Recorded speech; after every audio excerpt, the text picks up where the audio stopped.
We just returned from an 8-day road trip to Cape Breton, Nova Scotia, Canada, and it was totally awesome. If anyone is interested in doing something like that, mid-October is the time to go because of all of the colors on the trees. Be aware, however, that a lot of things in Nova Scotia start to shut down, like some of the restaurants and even some of the resorts. So don't go after mid-October. Try to go before then.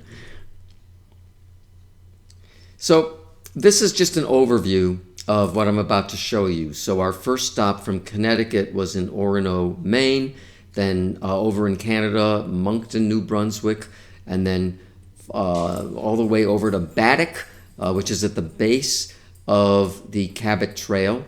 And Baddeck, of course, is in Cape Breton, Nova Scotia. So then we stopped. We went about 3/4 of the way around the trail, Cabot Trail, and spent the following night in Ingonish, which is still on the trail. And then on the following day, we followed the rest of the trail all the way back to Truro, which is also in Nova Scotia, but as you can see, not in Cape Breton. And then from Truro, we made our way to St. John, which is no longer Nova Scotia, but back in New Brunswick. And then from St. John to Kennebunkport in Maine, and then finally back home in Connecticut. So our first day is from our home in Tolland, Connecticut to Orono, Maine. And the blue route shows the route that we took. There is, of course, an alternate route, but that was longer, so we went on the direct route. It looks like there's lots of road construction going on, but it really wasn't all that bad. So Orono is located just north of Bangor, Maine. And we stayed at this resort, and it was actually a very nice place called the Black Bear Inn. And that's why it's called the Black Bear Inn. There's statues of black bears out front. And in fact, when you check in the lobby, there's all these stuffed bears. So there's an adult bear right above the registration desk, and then sort of off to the side of that desk are some cubs, and then on the opposite wall is a bear skin, and then on the floor where we stayed is this plastic type model of a bear that's obviously getting ready for bed, holding a cup of coffee. So I don't know how that quite works out, but whatever. Well, that night, there really wasn't much to see in Orono, and we'd been on the road most of the day. So we headed out to the Woodman's Bar and Grill, which is sort of run by the Orono Brewing Company, a local brewer, and had a pretty good dinner. We're looking outside the window from where we sat. We were indoors because it was pretty cold that day. It was getting kind of cold. And that is just a view from our table. We were among the first ones there, but within a half hour, just about every table was filled. Okay, day 2, we went from Orono, Maine to Moncton, New Brunswick in Canada. So that is the detailed route that we took. Again, it's the blue route, and we crossed the border at Holton, going from the U.S. to Canada. There was no long delay there. There was only one car in front of us, so that was pretty good. And so now we are in Canada, making our way over to Moncton in New Brunswick. And that was about, with a stop, it was about a 4.5-hour drive. Not too bad. We passed Mount Katahdin in Maine, and there was actually a sign to pull off the road for an elevated portion of the road where you could, actually an elevated stopover, where you could get a view. There were clouds over the top of Mount Katahdin, and Mount Katahdin is that one right there. So we didn't actually see the top, but I found this on the internet, and you can see that whoever took this shot was much closer than we were, and got a pretty good view of Mount Katahdin, which again is in Maine. So we checked in to the Chateau Moncton. That's what you're seeing right here. It was a little bit crazy getting there because there's a nearby traffic circle, and I'm not good with traffic circles. I actually missed the exit the first time around, so I ended up going around again, and I got off at the right place. And it's right there. I had asked for a river view room, and I thought, well, that would be really scenic. And unfortunately, what I didn't know is the nature of the river that the hotel is on. It's the Petitcodiac River, which the locals call the Chocolate River. It looks like chocolate. Indeed, to me, it looked like a muddy mess. And that's what it looks like. There's a whole history behind how the river came to look like this. I understand they're trying to do something to clean it up. That, by the way, is our hotel right over there. And that was the magnificent view that we had from our room. It was okay. It was nice. It was a muddy river view. This just shows again exactly where we are. So the river sort of begins over here with this thing called Boundary Creek, and then it's pretty narrow right around where we are. We were right over there because I recognized that traffic circle right there. So our hotel was like right over there. And then as you go down heading toward the south, it does widen up at some point, but it remains this awful color. And again, that just shows the river where our hotel was located. Traffic circle, infamous traffic circle. Well, one thing that's kind of nice, even though the river looks the way it looks, is right behind the hotel and bordering the river is the Riverine Riverfront Trail. And there were a lot of people jogging, and some were walking their dogs, and some were on bicycles, and others were just kind of walking. So we walked down that for a ways, and there's markers all along the way showing various landmarks. I'm not going to get into any of these details, but some of them were rather picturesque. This one in particular, I took some photos of some of the things that are on the side. If you're interested in reading this, just pause the video. And then on the very top of that landmark is this.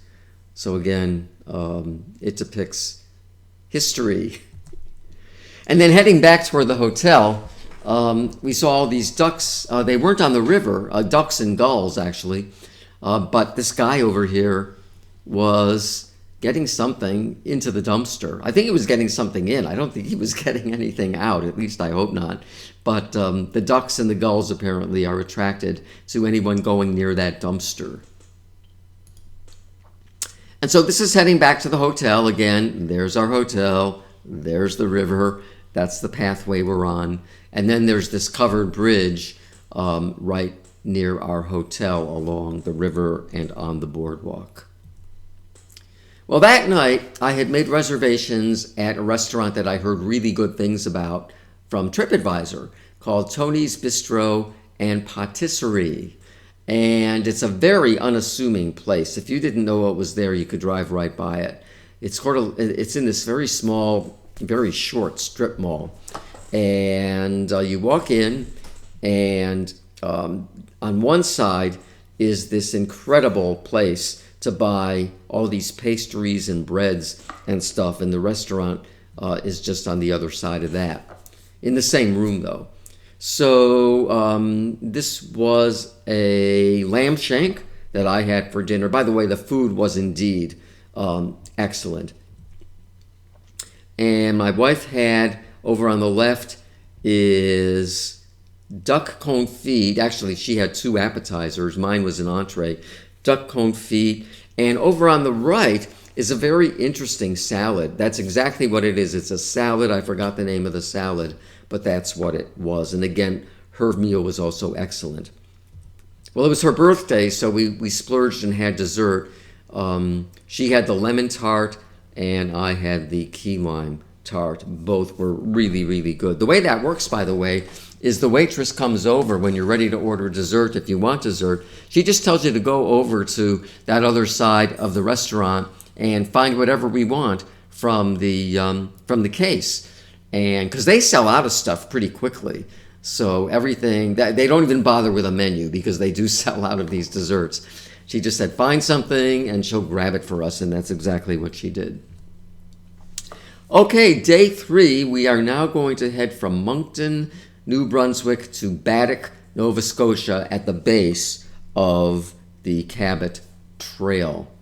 So this is the route we took. Again, it was just over 4 hours with a stop, probably 4 hours and 15 minutes. I tried to keep to the speed limit for the most part, especially when driving in a foreign country.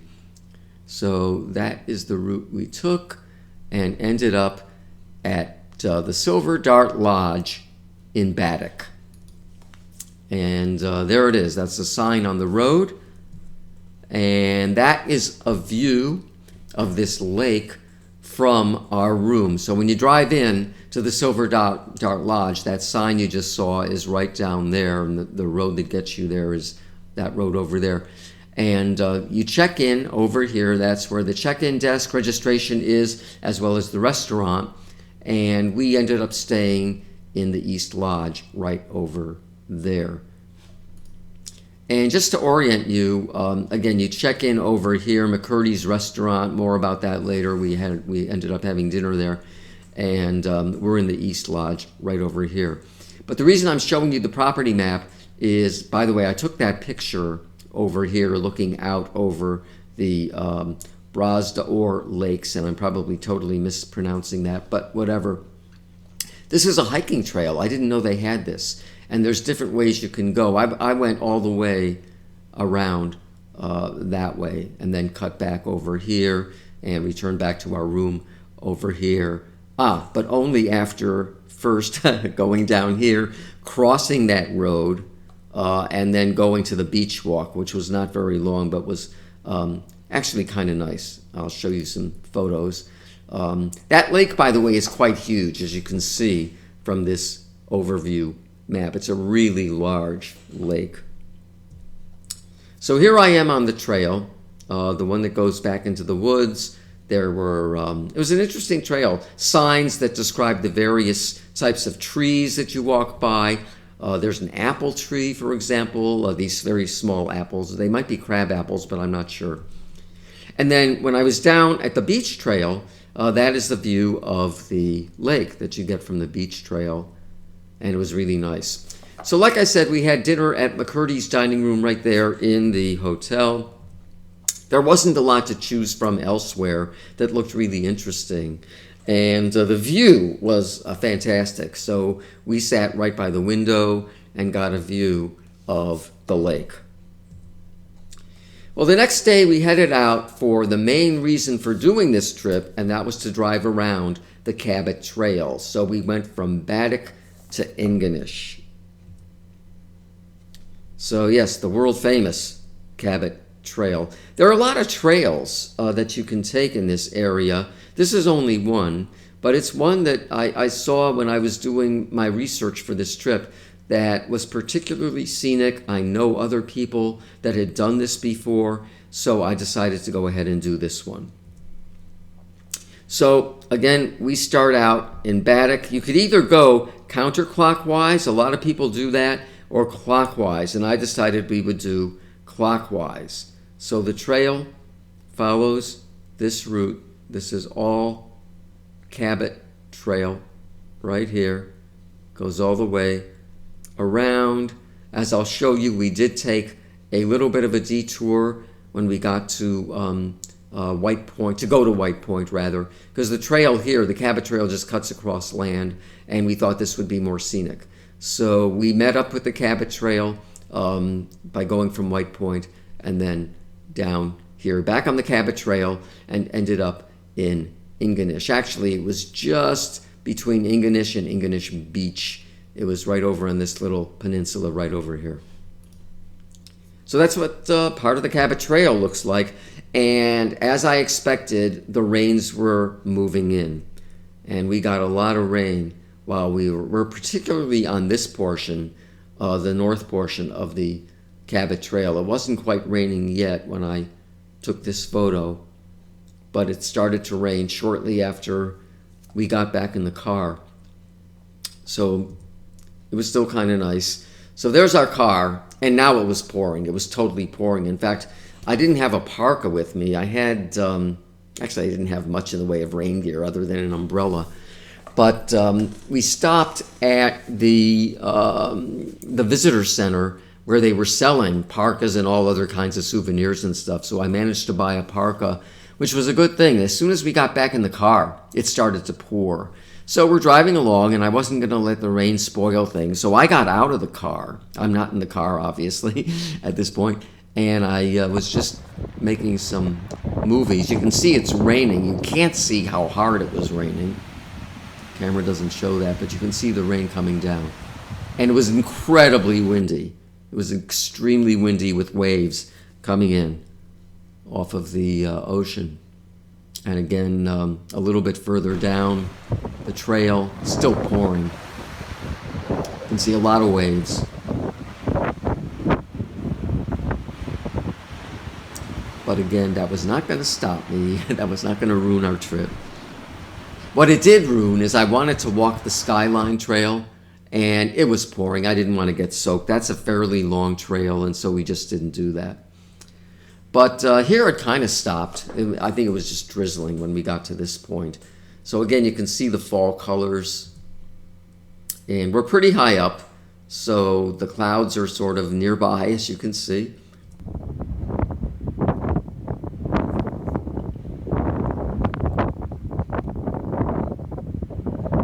But very, very colorful. And still very windy. So another stop along the way, the Mackenzie River Valley.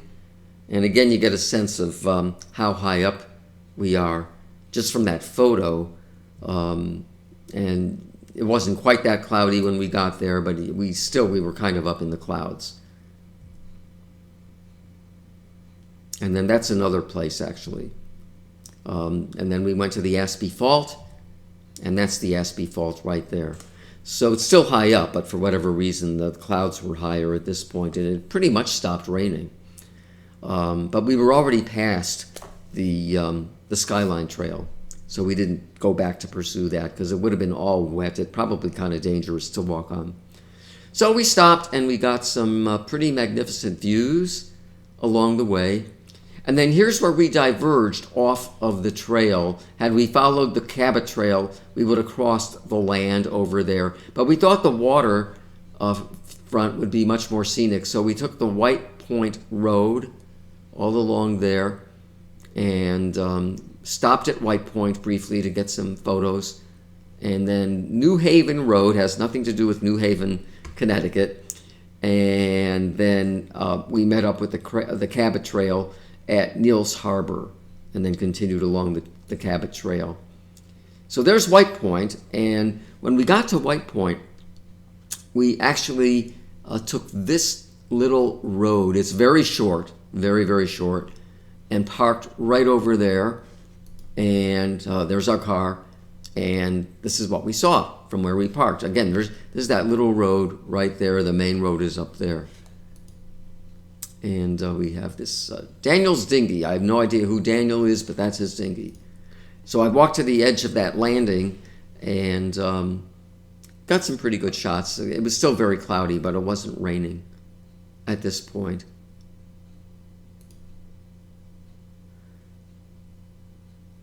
And that's just a shot in the opposite direction. Okay, so further along the trail, there was this pull-off. There's a lighthouse there. There was a small grocery. They didn't look like they were open. Actually, it was a very small, tiny seafood restaurant. They didn't look like they were open either, but at that point, we weren't really hungry anyway. But you can see that it's still pretty rainy out there. It wasn't raining where we were. Still kind of windy. Not as bad as it was on the north side of the peninsula. In fact, nowhere near as bad. And that's the same lighthouse. So we kept driving along. I know it looks pretty threatening here, but that never bothered us. These small towns along the way were kind of interesting. They were scenic. We drove through them because the trail pretty much goes through them. And we actually saw several rainbows. So this is the first one. I think it's the only one that I'm going to show you, but because the sun was partially out, as you can kind of see here, and it was still raining back over there. So yeah, there were rainbows. Okay, so now we are in Ingonish, and our next stop, overnight stop, was at this incredible resort called the Celtic Lodge. That is the entranceway to where you register in the main lodge. And this is the location. You can see that this peninsula where it's located gets very, very narrow right here. The main lodge that I just showed you is right here. That entranceway is right over in there. And the place we stayed was in this building. They're all owned by the Celtic Lodge. They're all part of the Celtic Lodge. All of these buildings are, and some of the ones here, all of the ones here as well. That's the restaurant we ate in that night. And I'll show you pictures of that right there. Here's a map of the lodge. And again, the main lodge is right over here where you check in. And that is where we stayed, building number 5, the Corson House. The restaurant we ate at, the Arduane, is right over there. Their main fancy restaurant, which is located in the main lodge, had just closed the weekend before for the season. So like I said, places are starting to shut down, and in fact the whole Celtic Lodge was going to be shutting down in a couple weeks. So another reason to show you this is we ended up going on a hiking path, the Middlehead Trail. I'll show you that in a minute, right up in this area right here. So that's the building where we stayed, the Corson House, and it's on a cliff basically. Our building, the Corson House, is here. The other lodge is over here. So that's the building where we stayed, and that's a view from just outside the porch of our building. That's the Atlantic Ocean. And again, I just walked up to the edge and you can see that. So more views from the property as we were heading toward the hiking trail. And you can see now we have a blue sky. So it was safe to go hiking at this point. I sort of shut down the lens a little bit at this point to get this this view. And here we are at the Middlehead Trail. Okay, so we didn't take it all the way to the end because we weren't 100% sure it was totally going to stop raining, and we didn't want to get caught out there. So we ended up walking. We started there, and we walked the loop trail right here, which was still very, very nice. This is the portion we decided to not do. So here we are on the trail, and saw some interesting wildlife. This is a squirrel that I don't think we have in our area. It's a smaller species than we have. And I'm not exactly up on my squirrel species, so I'm not sure what species this is, but nonetheless, he or she didn't seem too disturbed by us. I suddenly came upon a ruffed grouse, a female ruffed grouse. Actually, not so suddenly. I saw her from a little bit of a distance. So I slowed us down and got the camera out. So here I am approaching this female grouse, ruffed grouse. There she is right there. You can see her. Heading away. I was trying to move really slowly. I didn't want to scare her. And she didn't seem too scared. She was just kind of playing it safe. Again, that's her right there. I knew very well if there's a female around, there's going to be a male somewhere. So I had my eyes out along the trail looking for the male. That's what a male looks like. They have this darker plumage over on each side, which they use in a drumming display, as you're going to be seeing soon. In fact, that's a still photo of a drumming display. This is not the same bird that I saw, by the way. Now, this guy I did come upon quite suddenly. He was pretty well camouflaged right off the edge of the trail. You can see how they blend in fairly well with the background vegetation. So even though I was looking for this grouse, knowing that he probably was in the area somewhere, I was this close to him, as you see right here, before I actually spotted him. So stopped suddenly, and I started filming. I walked a little bit further. I've edited this down a bit. But I wanted you to see the actual drumming display. It's a threat display. The bird was threatening me.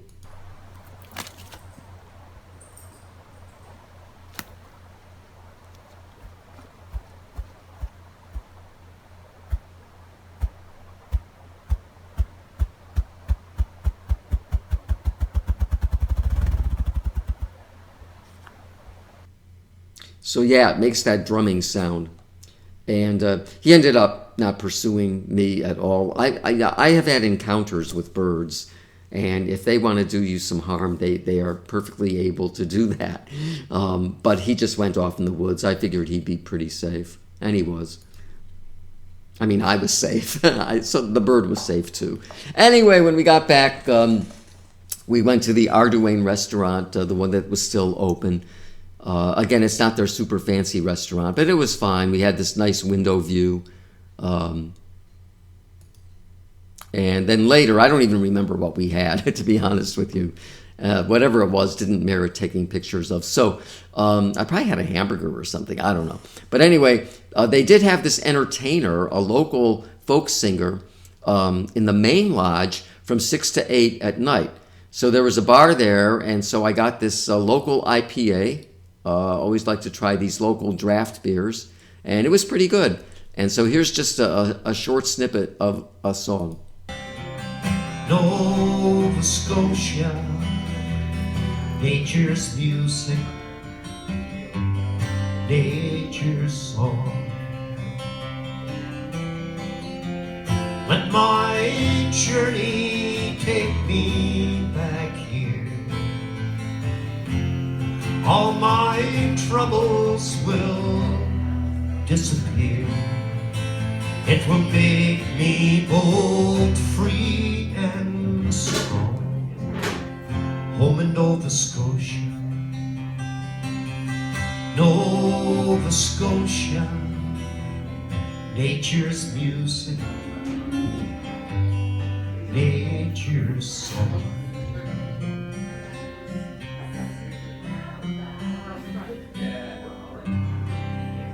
So he did a whole bunch of songs. I didn't stay for the whole thing, but someone told me he does play there regularly. They also have other entertainers playing there from time to time.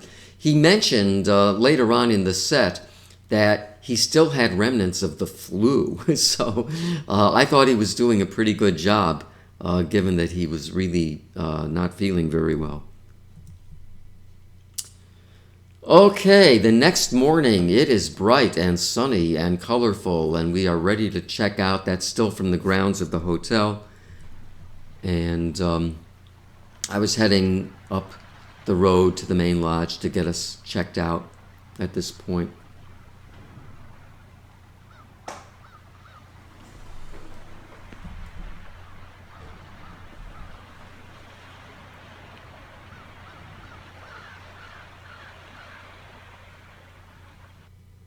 Okay, so we then went from Ingonish to Truro, which is still in Nova Scotia. And that is our route. I know it looks terribly distant, but turned out it was only around 4 hours, probably another 4 hours and 15 minutes. There's the Celtic Lodge. So we finished going along the trail. It turns out there wasn't that much to see. There weren't hardly any pullovers over here with things to look at. So we actually covered the most scenic parts of the trail the day before, the most scenic parts being part of the Cape Breton Highlands National Park, as you see here, and this is outside the national park. So again, we went through Baddeck, a different road than we were on to get to the Silver Dart Lodge, and just followed this main highway, their equivalent of an interstate highway. Went through New Glasgow, and then to Truro, where we stayed at probably well, definitely the least expensive hotel we stayed in, a Comfort Inn. I was looking at more interesting places to stay, but there really wasn't anything I saw that looked all that interesting. So I figured, okay, their rooms are reasonable. We'll just stay there, and they have free breakfast. So I did find a good restaurant, however, and this was an interesting restaurant because it's a combination of Bangladesh cuisine, which I'd never had before, and Greek cuisine. I have had Greek cuisine, but I was really intrigued by the Bangladesh cuisine. So it's called the Saloni Tapas Grill, and caution to anyone who goes there, they only accept cash, so I was prepared for that because I read about that on TripAdvisor. And if there's more than 3 people, you absolutely need a reservation. We only had 2, and so they don't even take reservations for 2 people, but we were fine. We got there early enough. And the guy who runs it is a very chatty guy, but a very nice guy. His name is Manny, and that's his Americanized name. But he had a very interesting background himself that he told us all about. I'm not going to recount that for you in this movie, but it was interesting hearing his background story about how he ended up where he ended up. And so this is one side of the blackboard that you see when you come in the lobby, and when you come into the restaurant. So I ended up having the Kalonji lamb loin, and my wife had which duck did she have? I think she had the duck bahuna. So it's a very small restaurant, by the way. And so, well, as soon as we sat down, I told them that we brought a bottle of wine because I also read that they have a BYOB policy. They do not serve alcohol. So we came armed with a bottle of wine that we brought with us from Connecticut. And he said, the very first thing, he said, okay, go over to the bar and pick out your wine glasses. So we had our choice of wine glasses. These are the 2 that we got over here. And another view of this very small restaurant. And so that's the salad that came with my wife's duck dish. She had a choice of soup or salad. She chose the salad. I had the crispy salad. And as you can see, these are not traditional looking salads, and they both tasted great. And that's the duck dish that my wife had, and she said it was really, really good. And I had the Kalonji lamb loin, and that also was really, really good. I highly recommend the Saloni grill for anyone who, Saloni Tapas grill for anyone who goes there. It's a little bit hard to find, so I put a review on TripAdvisor giving specific directions that actually I had borrowed from someone else who had given a heads up about the fact that it's kind of hard to find. So you might want to check out TripAdvisor if you're planning on going here. It'll save you some time. Well, the next morning, much to my surprise, they had a really good breakfast for free. It was included with the room rate. I didn't realize it was going to be quite this good with all of these selections with waffle makers, you make your own, and bagels and pastries and all kinds of different things. So that turned out to be really, really good. It made up for the very small size of the room we had. But the room size is pretty much what I expected. Okay, day 6, we are going to get out of Nova Scotia. We're going to leave Truro, and while still in Canada, head to St. John in New Brunswick. And that is St. John, not St. John's, which is in Newfoundland. We were not going up to Newfoundland.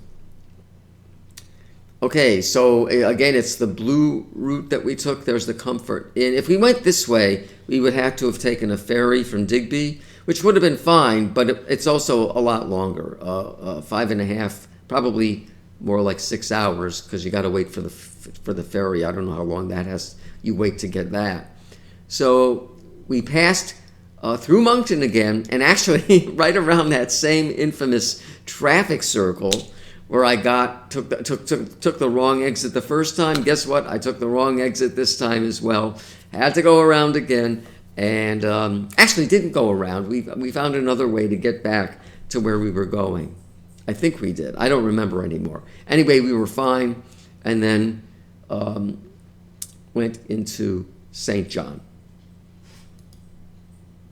Now, the reason I'm showing you this blow-up of the route is because of this town called Spring Hill.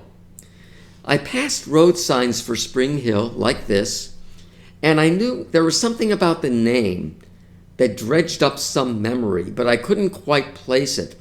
But then when I saw signs, and in fact even on this sign, that there was a mine there, and this one you could actually take a tour on, there was that dredged up a more elaborate memory. Mine, Spring Hill. And then I suddenly remembered this song on a Peter Paul and Mary album that I have called The Ballad of Spring Hill, because there was a big mining disaster there back in the 1950s, where unfortunately they lost a lot of miners. I think it was like 36 miners died or something like that. But someone ended up, not Peter, Paul, and Mary, someone else wrote a song about this, but here's a small portion of their song. In the town of Spring Hill, Nova Scotia, down in the heart of the Cumberland mine, there's blood on the coal and the miners lie. In the roads that never saw sun or sky, roads that never saw sun or sky. And then the song continues on. You can find that on iTunes if you're interested. Who knows, maybe even on YouTube. But anyway, being a musician, I have a very good musical memory, and I haven't heard this song in ages, but that's where Spring Hill is all about, and the mine and everything. It was captured in this song. So we stayed at a better hotel, certainly a more expensive one, in St. John, the Hilton St. John, which is also on a waterway, as you'll see. So there it is right there. We were on, I think, the top floor, actually, and we had a water view. But this is a better waterway. It's not all muddy. Looks like real water. But outside the hotel is this passageway, a harbor passage, and our hotel is right here, and the passage just kind of goes from here to here and continues along here. We did not. It's a long passage. We didn't go along that for a very long distance. We just kind of like walked into town just to see what was there.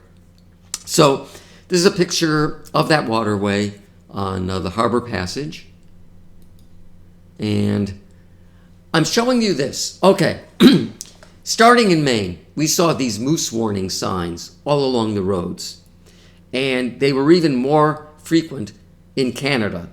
And it made sense to me. There's moose up here, a lot. So there's supposed to be a lot of moose. The only moose that we saw was that one, which is just down the road from the Hilton St. John. And it's just a statue, for God's sakes. I didn't see a single moose, and I was really irritated about that. But someone told us that they're very shy. They're most likely to be seen early in the morning or in the late evening, and we just didn't see any. So whatever. And this is part of that walkway. The Hilton is over in that direction, down that walkway there. There's this market square. I think it's a mall. There's shops in there. We didn't go in. Statues along the way, like this one. I don't know what they signify, but here's another one very close to that, right by tourist information. They signify something, I don't know what. And of course some churches. And one thing that was kind of neat was this place called King's Square. It's sort of a park. Dates back to 1785, so it's quite old. And there was this bandstand, this raised bandstand right in the center of the park. There's statues all along the park commemorating all kinds of different things. Some are old, some are more recent. Didn't take any pictures of those, but this was kind of neat. I was wondering, how does the band get up there? Because there's no stairway. So we walked around, and on this side there is an opening of that fence, and I guess when there are performers there, they just move a ladder to get up there. I would hate to haul heavy musical equipment up there, but that's the only way in and out. So that night we ate at the East Coast Bistro. Again, a very small place, but I read some good things about it. And that's exactly what it looks like. And we split a Caesar salad. That's half a Caesar salad split. They did put them in separate dishes for us. And my wife had this entree, the scallops. She said they were great. She didn't like the potatoes. She said they were a little bit dry. But everything else on the plate was excellent. And I had beef brisket, which was really good. And it is a barbecued beef brisket. In that little pot there was cornbread. And I'm not a huge fan of cornbread. I don't really dislike it, but I'm not enough of a fan to actually want to eat it. So my wife gladly ate that cornbread. And for dessert, my wife had this sticky toffee pudding. And I had lemon tart with lemon sorbet. Both of those desserts were great. Okay, we ate at the hotel restaurant, and that's a view from the window where we sat. And now, unlike the other restaurants where we ate, I think all the other ones, maybe there was one place that wasn't like this. Breakfast was not included in our room rate. There were certain room rate categories that it is included, but for ours it was not. And so that was fine. I figured, okay, well, we don't eat a lot for breakfast anyway. We'd just order off the menu. It turns out that this was a disaster. I'm not going to show you pictures. I didn't take pictures. I had a bagel. And they put the cream cheese on. And I was hard-pressed to even tell there was any cream cheese on the bagel. It didn't look like... there was this thinnest of all layers of cream cheese. So I kind of doused the top of the bagel, the two halves of the bagel, with the preserves that were on the table. And my wife had a bread pastry basket. It had an assortment of breads and pastries. It sounded like it was going to be great. And most of what was in there was too dry to consume. So we took it with us and fed the gulls that we saw the next morning at our next stop along the way. And the gulls aren't fussy eaters, they ate it. But she ate a few things that were edible. So point being, if you stay in the hotel in the Hilton St. John, maybe you'll have better luck at their breakfast menu than we did. But my recommendation is find a nicer place to eat breakfast. Okay, the only highlight, because breakfast was so bad, was we watched this ocean liner come in all the way from where the ocean empties into this waterway. And so here it is. It's already in, but it had to turn around in order to dock, because the docks are off to the left of this screen. We're not going to watch the whole thing. But that sort of amused us, because breakfast certainly did not. Okay, day 7, from St. John, New Brunswick, back to the United States, Kennebunkport, Maine. And so that's the route. This was a longer trip. It was about 5.5 hours after all was said and done. Some of it was scenic, not all of it. We're on Interstate 95 to 295. And then through Portland. Portland is kind of scenic. It's a port town. And we've been there before. We actually spent a couple days there once, a long time ago. And then here we are in Kennebunkport, and we stayed at the Nonantum Resort. I figured, okay, we would kind of splurge a little bit on our last day of the trip before heading home. And so I found this resort. It looked kind of awesome. And actually it was, the Nonantum Resort. And one thing that was kind of neat, there's one elevator, and it's like this old-fashioned elevator, because most elevators don't have this kind of display on the wall anymore. This was very common back in the day, whenever the day was. I don't know when the infamous day was, but now it's pretty much digital. But no, they had that, and it just kind of tracked the elevator as it went down and it went up. And our room was great. It was a corner room overlooking this river, and there was this neat wood stove in the corner, and that was the heat source for the night because it was getting pretty cool at night. We had to shut the windows, and the wood stove, it doesn't burn wood. It's a gas wood stove, but it shoots flames up. So it's like a fire. It basically is a fire. It's just not wood.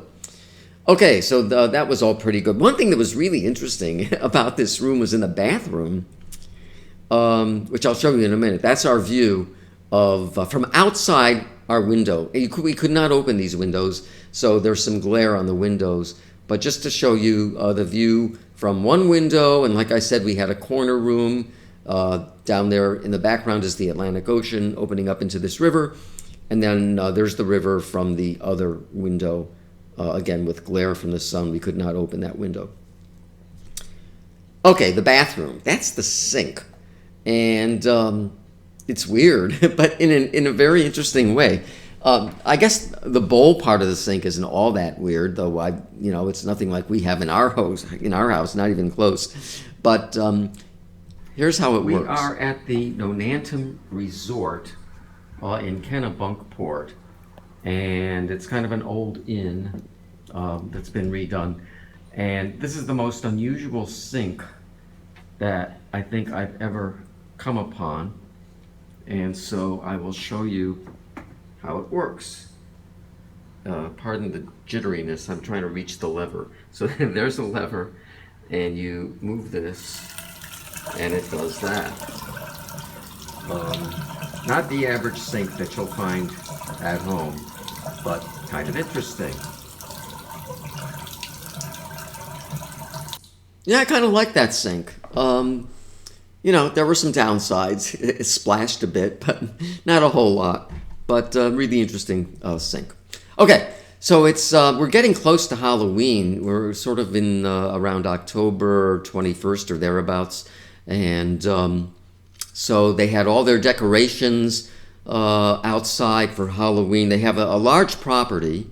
They had these various things with markers. Each one was done by a different artist, and the markers, if you picked up a guide on the inside, it told you about the local artists that made these various Halloween displays. There's another one there, and they were all very different looking. This is still on their property. We're down by the river. It's a fake lighthouse. I don't think it's a functional one at all. It's very small, but it was on their property. And this ramp that goes, here's where we fed the birds, by the way. We walked down this ramp, and all it takes is one gull seeing that you have food, and then they all come in. So that's how we got rid of the food from the restaurant in the Hilton St. John. And there's a gull perched on this lighthouse. Still on their property, and that's still on their property as well. There's these docks on their property along the waterway. Now we're sort of in the center of the village. We walked down the road about 20-minute walk or so, and very touristy in this area. I didn't care for it, a bit too touristy for me. But looking at the same waterway that our hotel is on, our hotel is way up that waterway. You can't see it from here. We're crossing a bridge at this point, and then on the other side of the bridge, you get a view up the stream. Looks like that, and now it's more like a lake. Okay, when we got back, I wanted to try one of the local beers. I forgot which local beer this was, unfortunately, but it was recommended to me. By the way, I only like IPAs, and so this was the one IPA they had, and it was very good. Their pub restaurant is called Heckman's Pub, right there on the property. And we had dinner in their restaurant. And what was really interesting is, unbeknownst to me, two friends were staying in Ogonquit, Maine, about a 20-minute drive. Actually, they were in Bath, Maine, just north of Ogonquit, down the road. And so I had been communicating with them and other friends along the way, And when he told me he was there, he asked, hey, do you want to get together for dinner? And I said, hey, yeah. So they drove up and met us. This is not what we had for dinner, but I think it's the same table we sat at. So we were too busy talking for me to take pictures of the food or anything. But we had a really great evening with them coming up to see us, which was a treat because our final day, day 8, was our last day on the trip. We drove from Kennebunkport, Maine, back to Tolland, Connecticut.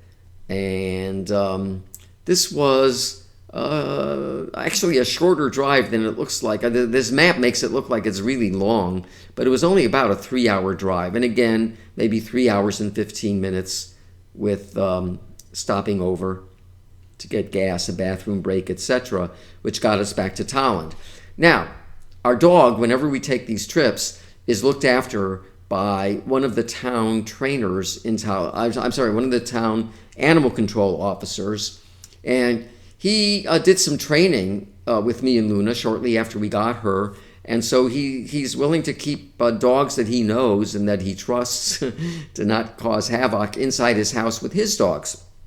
And so here I am picking up Luna, and that's from his compound out back. It's a large fenced-in area. The reason some of those dogs are his, the German Shepherds. There's other people in there because Saturday afternoons and Sunday afternoons he has this dog social, as he calls it. And so she was in there for the social, and then here I am picking her up, hoping that she'll recognize me. So will she or won't she? I think she does. Hey, be nice. Hello, Mike. I don't have your food down here. That's okay. Oh. Keep it for the night. Oh, see you later. Okay. Do you think you have enough for that trip, or should I bring more? I need a little bit more. Okay. Maybe. Yeah. Let me check. Okay. You can just text me. All right. Okay. Luna, come. Oh. She took her leash off the fence and ate it. I fixed it. Oh my God. Yeah, he's telling me she ate part of her leash, which he made. Thanks, Mike. It's a leather leash. So he fixed it. He repaired it from the 2 halves that were left. She doesn't do that with us, but she did it. She did it with him. So yeah, she obviously is pretty glad to see us back. So that's it. It was a great trip despite the rain on that one day. It wasn't a total washout. So here's a song I found that I thought was pretty cool, and hope you enjoy it. Nova Scotia, gentle whisper in my soul. When you touch me with your beauty, there is magic that unfolds. Precious moments spent with you have shown me where I belong. Nova Scotia, Nova Scotia, nature's music, nature's song.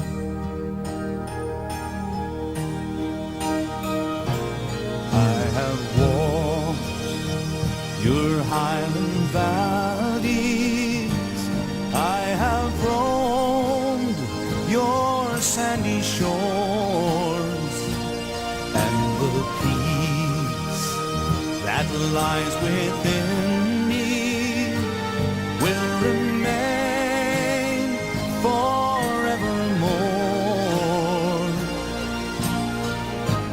Every day I spend with you helps me to carry on.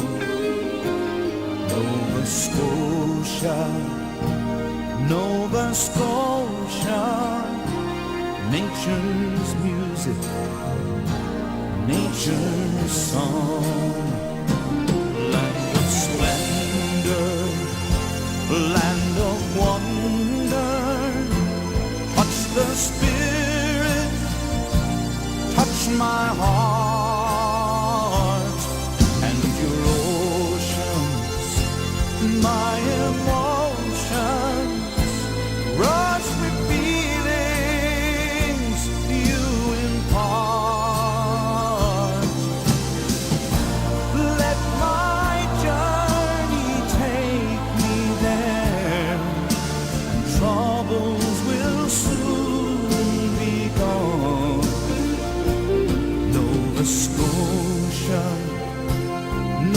Scotia, nature's music, nature's song. Let my journey take me there.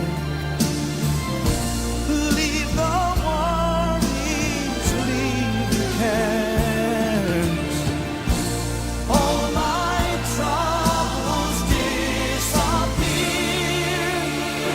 leaving me free and strong.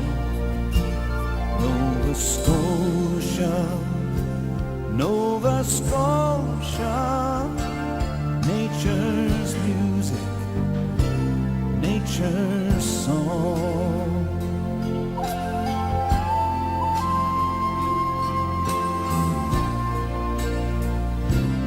Nature's song.